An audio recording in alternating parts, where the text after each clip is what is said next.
भारत के गैर कानूनी ज़ेर तसल्लुत जम्मू कश्मीर में काबिज़ इंतज़ामिया ने एक बार फिर कुल जमाती हुर्रियत कॉन्फ्रेंस के सीनियर रहनुमा मीरवाइस उमर फारूक को मुसलसल घर में नज़रबंद रखकर 172वीं बार जामे मस्जिद में नमाज जुमा अदा करने की इजाज़त नहीं दी। मीरवाइस 5 अगस्त 2019 से जब से मोदी हुकूमत ने मकबूजा जम्मू कश्मीर की खुसूसी हैसियत ख़त्म कर दी थी, मुसलसल घर में नज़रबंद हैं। दनिस्ना श्रीनगर के इलाके अहमदनगर में वाक़ अल मारूफ कॉलोनी में एक नामालूम शख्स की दरख्त से लटकी हुई लाश मिली है। अगस्त 2019 के बाद से मकबूजा इलाके में पुरअसरार तौर पर बेगुनाह शहरियों के कत्ल के वाक़यात में कई गुना इजाफा हो चुका है। Political peace movement, Kashmir people's forum, forum for peace and justice Jammu Kashmir, Sikh Muslim intellectual circle और Jammu Kashmir justice and peace initiative के रहनुमाओं ने कहा है कि तनाज़ कश्मीर एक सियासी और इंसानी अलमिया है जिसे आलमी बरादरी की तरफ से नजरअंदाज करना इंतहाई अफसोसनाक है। उन्होंने भारत पर जोर दिया है कि वो तमाम कश्मीरी नजरबंदों को रिहा और काले कवानीन को मनसूख करे ताकि तनाज़ कश्मीर की तस्फिया के लिए भारत, पाकिस्तान और जम्मू कश्मीर के हकीकी नुमाइंदों के दरमियान मुज़ाकरात के लिए साजगार माहौल पैदा किया जा सके।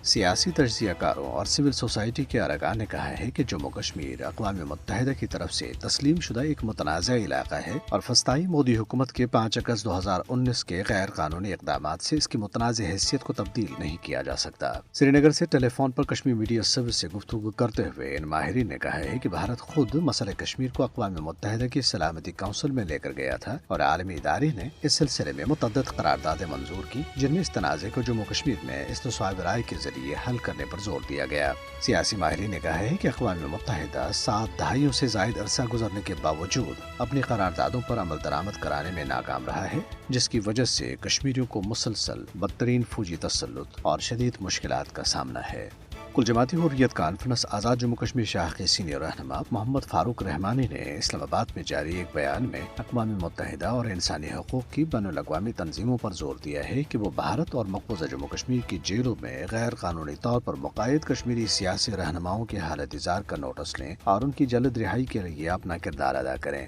अक़वाम मुत्तहिदा में पाकिस्तान के मुस्तकिल मंदूब मुनीर अकरम ने कहा है कि कब्जे के शिकार लोगों के हक की खुद इरादियत के हवाले से पाकिस्तान की पेश करदा करारदाद की अक़वाम मुत्तहिदा के एक पैनल की तरफ से मंजूरी भारत के गैर कानूनी ज़ेर कब्जा जम्मू कश्मीर के लोगों के लिए उम्मीद की किरण है। ये करारदाद 72 ममालिक के ताउन से जनरल असम्बली की तीसरी कमेटी में मुत्तफ़क़ा तौर पर मंजूर की गई है, जिसमें उन लोगों के लिए हक की खुद इरादियत की तौसीक़ की गई है जो नौआबादियाती और गैर मुल्की कब्जे के शिकार हैं। भारतीय रियासत उत्तर प्रदेश के शहर वाराणसी की एक अदालत ने ज्ञानवापी मस्जिद की अंजुमन कमेटी की दरख्वास्त को मुस्तरद कर दिया है, जिसमें मस्जिद के अहाते का कब्जा हिंदुओं को सौंपे जाने से मुतल्लिक अर्जदाश्त को खारिज करने का मुतालबा किया गया था। याद रहे कि हिंदुओं ने मस्जिद अहाते में शिवलिंग की मौजूदगी का दावा किया है और अदालत से इसकी पूजा की इजाजत मांगी है।